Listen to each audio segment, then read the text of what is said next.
জয় গৌর, জয় নিতাই। আজ 27শে আগস্ট 2024 ও 10ই ভাদ্র 1431 মঙ্গলবার। গোস্বামী মতে শ্রীকৃষ্ণ জন্মাষ্টমী ব্রত। আজ আমি এই জন্মাষ্টমীর দিনে শ্রী চৈতন্য চরিতামৃত পাঠ করছি। আজ আমি পাঠ করব শ্রী চৈতন্য চরিতামৃতের আদি লীলা সপ্তম অধ্যায়, শ্লোক 115 ও 116।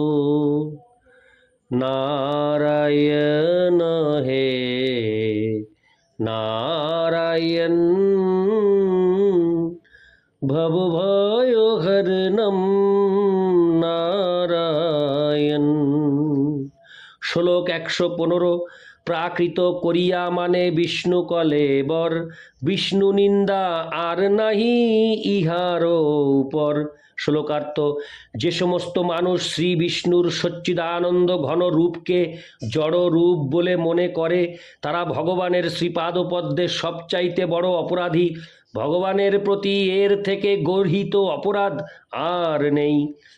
তাৎপর্য: শ্রীল ভক্তি সিদ্ধান্ত সরস্বতী গোস্বামী বিশ্লেষণ করেছেন যে পরম তত্ত্বের সবিশেষ রূপই বিষ্ণু তত্ত্ব, এবং যে জড়া প্রকৃতি এই বিশ্বকে প্রকাশ করে তা হচ্ছে শ্রী বিষ্ণুর শক্তি। জড়া প্রকৃতি বা মায়া হচ্ছে ভগবান, হরে কৃষ্ণ, ভগবানের শক্তিমাত্র। কিন্তু মূর্খ মানুষেরা সিদ্ধান্ত করে যে ভগবান যেহেতু নিজেকে নির্বিশেষ রূপে বিস্তার করেছেন, তাই তার কোনো স্বতন্ত্র অস্তিত্ব নেই। পক্ষান্তরে নির্বিশেষ ব্রহ্ম কিন্তু শক্তিমান হতে পারে না। আর তাছাড়া বৈদিক শাস্ত্রে কোথাও বর্ণনা করা হয়নি যে মায়া আর একটি মায়ার দ্বারা আচ্ছাদিত। শাস্ত্রে বিষ্ণু মায়া পরাস্য শক্তি বা শ্রী বিষ্ণুর শক্তি সম্বন্ধে শত সহস্র বর্ণনা রয়েছে। ভগবদ্গীতায় 7:14 শ্রীকৃষ্ণ বলছেন, মম মায়া, আমার শক্তি। মায়া পরমেশ্বর ভগবানের দ্বারা নিয়ন্ত্রিত। এই নয় যে ভগবান মায়ার দ্বারা আচ্ছাদিত। তাই শ্রী বিষ্ণু জড়া প্রকৃতিজাত নন। বেদান্ত সূত্রের প্রথমে ওই জন্মাদস্য শত, হরে কৃষ্ণ, জন্মাদস্য যত শ্লোকে নিরূপিত হয়েছে যে জড়া প্রকৃতিও পর ব্রহ্মের প্রকাশ। তাহলে তিনি মায়া শক্তির দ্বারা আচ্ছাদিত হন কি করে? তা যদি সম্ভব হতো তাহলে জড়া প্রকৃতি পর ব্রহ্মের থেকে অধিক শক্তি সম্পন্ন হতেন।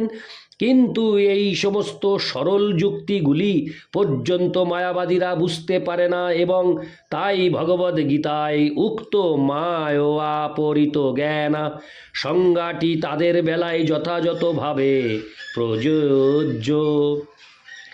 যে মনে করে শ্রীবিষ্ণু হচ্ছেন জড়া প্রকৃতি জাত, যেমন সদানন্দ যোগীন্দ্র ব্যাখ্যা করেছেন, তৎক্ষণাৎ বুঝতে হবে যে সেই মানুষটি একটি পাগল, কারণ তার জ্ঞান মায়ার দ্বারা অপহৃত হয়েছে। শ্রীবিষ্ণুকে দেবতার পর্যায়ভুক্ত করা যায় না। যে সমস্ত মানুষ মায়াবাদের দ্বারা বিভ্রান্ত হয়ে অজ্ঞানের অন্ধকারে নিমজ্জিত, তারাই শ্রীবিষ্ণুকে একজন দেবতা বলে মনে করে। অথচ ঋগ্বেদে স্পষ্টভাবে বলা হয়েছে, ওং তদ্বিষ্ণু পরমং পদম। তত্ত্বজ্ঞানীরা সর্বদাই পরমেশ্বর শ্রীবিষ্ণুর পরম পদ দর্শন করেন। এই মন্ত্র ভগবদ্গীতাতেও প্রতিপন্ন হয়েছে। মত্ত পরতরং নান্যথ। শ্রীকৃষ্ণ বা বিষ্ণু থেকে পরতর আর কোনো তত্ত্ব নেই।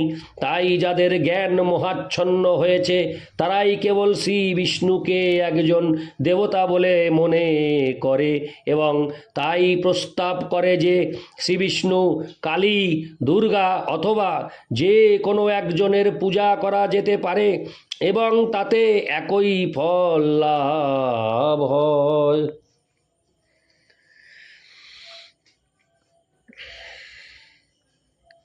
হরে কৃষ্ণ। এই মূঢ় সিদ্ধান্ত ভগবদ গীতায় 9:25 স্বীকৃত হয়নি। সেখানে স্পষ্টভাবে বলা হয়েছে, জান্তি দেবব্রতা দেবান জান্তি মদোজাজিন হপিমাম।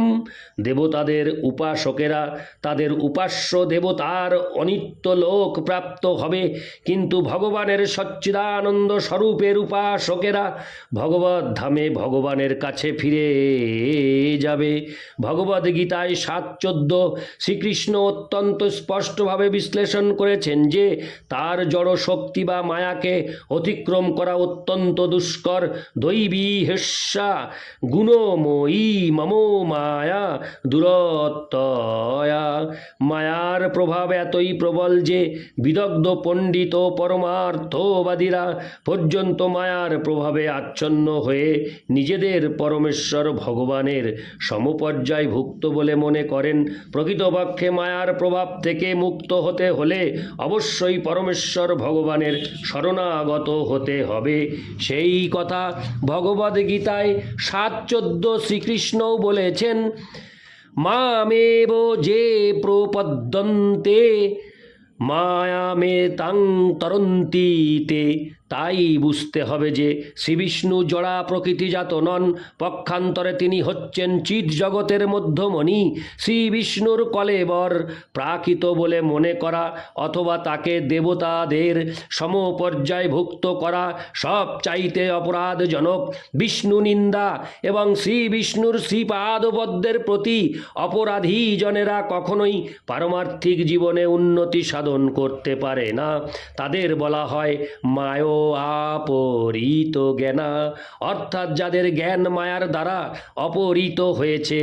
যে মনে করে যে শ্রী বিষ্ণুর কলেবর এবং তার আত্মার মধ্যে পার্থক্য রয়েছে, তাহলে বুঝতে হবে যে সে অজ্ঞানের গভীর অন্ধকারে নিমজ্জিত রয়েছে। শ্রী বিষ্ণুর দেহ ও শ্রী বিষ্ণুর আত্মার মধ্যে কোনো পার্থক্য নেই, কেননা তারা হচ্ছেন অদয় জ্ঞান। এই জড় জগতে জড় দেহ ও চেতন আত্মার মধ্যে পার্থক্য রয়েছে, কিন্তু চিৎ জগতে সব কিছুই চিন্ময় এবং সেখানে এই রকম কোনো পার্থক্য নেই। মায়াবাদীদের সব থেকে গর্হিত অপরাধ হচ্ছে শ্রী বিষ্ণু ও জীবকে এক বলে মনে করা। এই সম্পর্কে পদ্মপুরাণে বর্ণনা করা হয়েছে, অর্চে বিষ্ণু শিলাধীর গুরুষু নরমতির বৈষ্ণবে জাতি বুদ্ধি যস্য বা নারকীশ। যে অর্চা মূর্তি বা শ্রীবিষ্ণুর আরাধ্য বিগ্রহকে পাথর বলে মনে করে, শ্রী গুরুদেবকে একজন সাধারণ মানুষ বলে মনে করে এবং বৈষ্ণবে জাতি বুদ্ধি করে, সে নারকী। এই ধরনের মায়াবাদী সিদ্ধান্ত যে অনুসরণ করে তার সর্বনাশ হয়। ইতি শ্লোক 115। শ্লোক 116। ঈশ্বরের তত্ত্ব যেন জ্বলিত জ্বলন, জীবের স্বরূপ জয়ছে স্ফুলিঙ্গেরও কণ।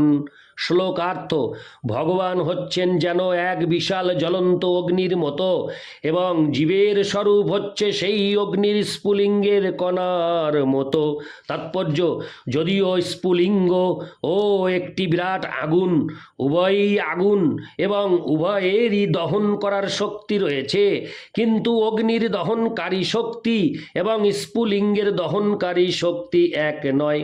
কেউ যদি তার স্বরূপগতভাবে একটি ছোট্ট স্ফুলিঙ্গের মতো হয়, তবে কেন সে কৃত্রিমভাবে একটি বিরাট আগুন হওয়ার চেষ্টা করবে? সেটি হচ্ছে অজ্ঞান। পক্ষান্তরে বুঝতে হবে যে পরমেশ্বর ভগবান ও অনুসদৃশ জীব উভয়েরই জড়ের সঙ্গে কোনো সম্পর্ক নেই, কিন্তু চিৎ স্ফুলিঙ্গ সদৃশ জীব যখন জড় জগতের সংস্পর্শে আসে তখন তার অগ্নি সদৃশ গুণগুলি নিভে যায়। সেটি হচ্ছে বদ্ধ জীবের অবস্থা। যেহেতু তারা জড়া প্রকৃতির সংস্পর্শে এসেছে, তাই তাদের চিন্ময় গুণগুলি প্রায় লুপ্ত হয়ে গেছে। কিন্তু যেহেতু এই সমস্ত চিৎ স্ফুলিঙ্গগুলি হচ্ছে শ্রীকৃষ্ণের বিভিন্ন অংশ, যে কথা ভগবান শ্রীকৃষ্ণ ভগবদ্গীতায় বলেছেন মমৈবাংশ, তাই তারা জড়জগতের বন্ধন থেকে মুক্ত হয়ে তাদের চিন্ময় স্বরূপে আবার অধিষ্ঠিত হতে পারে। এটি বিশুদ্ধ দার্শনিক উপলব্ধি। ভগবদ্গীতায় চিৎ স্ফুলিঙ্গকে সনাতন নিত্য বলে বর্ণনা করা হয়েছে। তাই জড়া প্রকৃতি বা মায়া তাদের স্বরূপকে নষ্ট করতে পারে না। কেউ তর্ক করতে পারে এই চিৎকণা সৃষ্টি করার কি প্রয়োজন ছিল। তার উত্তরে বলা যায়, যেহেতু পরমেশ্বর ভগবান হচ্ছেন সর্বশক্তিমান, তাই তার অসীম ক্রিয়া প্রবৃত্তি ও অনুক্রিয়া প্রবৃত্তি রয়েছে। এটি হচ্ছে সর্বশক্তিমান কথাটির অর্থ। সর্বশক্তিমান হতে হলে তার যে কেবল অসীম শক্তি থাকবে তা নয়, তার সসীম শক্তিও থাকবে। এভাবেই তারা সর্বশক্তিমত্তা প্রদর্শন করার জন্য ভগবান উভয় শক্তি প্রদর্শন করেন। জীব যদিও ভগবানের অংশ, তবুও সে অনুশক্তি সম্পন্ন অসীম ক্রিয়া প্রবৃত্তি থেকে ভগবান ঈশ্বর স্বরূপ ও চিৎ জগতে বৈকুণ্ঠ তত্ত্ব প্রকাশ করেন। আর তার অনুক্রিয়া প্রবৃত্তি থেকে অনুচৈতন্য রূপ অনন্ত জীব প্রকাশ করেন। এই প্রবৃত্তিকে জীব শক্তি বলা হয়। ভগবদ্গীতায় 7:5 ভগবান বলেছেন, অপরেয়মিতস্থানং প্রকৃতিং বিদ্ধি মে পরম জীবভূতাং মহাবাহো জয়েদং ধার্যতে জগৎ। হে মহাবাহ অর্জুন, এই অপরা প্রকৃতির অতীত আমার আর একটি পরা প্রকৃতি আছে। সেই প্রকৃতি চৈতন্য স্বরূপা ও জীবভূতা। সেই শক্তি থেকে জীবসমূহ নিঃসৃত হয়ে এই জড় জগৎকে ধারণ করে আছে। জীবভূত বা জীবেরা তাদের অনুসদৃশ শক্তির দ্বারা এই জড়জগৎকে নিয়ন্ত্রণ করছে। সাধারণত মানুষ বৈজ্ঞানিক ও যন্ত্রবিদদের কার্যকলাপ দেখে বিস্ময়াভিভূত হয়। মায়ার প্রভাবে তারা মনে করে যে ভগবানের কোনো প্রয়োজন নেই এবং তারাই সব কিছু করতে পারে, কিন্তু প্রকৃতপক্ষে তারা তা পারে না। যেহেতু এই জগৎ সীমিত, তাই তার অস্তিত্বও সীমিত। এই জড় জগতে সব কিছুই সসীম, তাই এখানে সৃষ্টি স্থিতি ও বিনাশ রয়েছে। কিন্তু অসীম শক্তির জগৎ চিৎ জগতে সৃষ্টিও নেই, ধ্বংসও নেই। পরমেশ্বর ভগবানের যদি অসীম শক্তি ও সসীম শক্তি এই উভয় শক্তি না থাকতো, তাহলে তাকে সর্বশক্তিমান বলা যেত না। অনরণীয়ান মহত মহিয়ান, ভগবান বৃহত্তম থেকেও মহত্তর এবং ক্ষুদ্রতম থেকেও ক্ষুদ্রতর। তিনি জীবরূপে ক্ষুদ্রতম থেকেও ক্ষুদ্রতর এবং কৃষ্ণরূপে মহত্তম থেকেও মহত্তর। যদি নিয়ন্ত্রণ করার কেউ না থাকে, তাহলে ভগবানের ঈশ্বরত্ব প্রতিপন্ন হয় না। ঠিক যেমন প্রজা না থাকলে রাজা হওয়ার কোনো অর্থই হয় না। সমস্ত প্রজারাই যদি রাজা হয়ে যায়, তাহলে রাজা আর সাধারণ নাগরিকের মধ্যে কোনো পার্থক্য থাকে না। এভাবেই ভগবান যেহেতু পরম ঈশ্বর, তাই তার নিয়ন্ত্রণ করার জগৎ থাকতেই হবে। জীবের অস্তিত্বের মৌলিক তত্ত্বকে বলা হয় চিদ্বিলাস। সর্বশক্তিমান ভগবান জীবরূপে আনন্দদায়িনী শক্তিকে প্রকাশ করেন। বেদান্ত সূত্রে 1:12 ভগবানকে আনন্দময়োভ্যাসাৎ বলে বর্ণনা করা হয়েছে। তিনি হচ্ছেন সমস্ত আনন্দের উৎস এবং যেহেতু তিনি আনন্দ উপভোগ করতে চান, তাই তাকে আনন্দ দেওয়ার জন্য অথবা তার আনন্দ উপভোগ করার প্রবণতা উদ্রেক করার জন্য শক্তি অপরিহার্য। পরম তত্ত্ব সম্বন্ধে এটি হচ্ছে পূর্ণ দার্শনিক সিদ্ধান্ত। ইতি শ্লোক 116। नारायण हे नारायण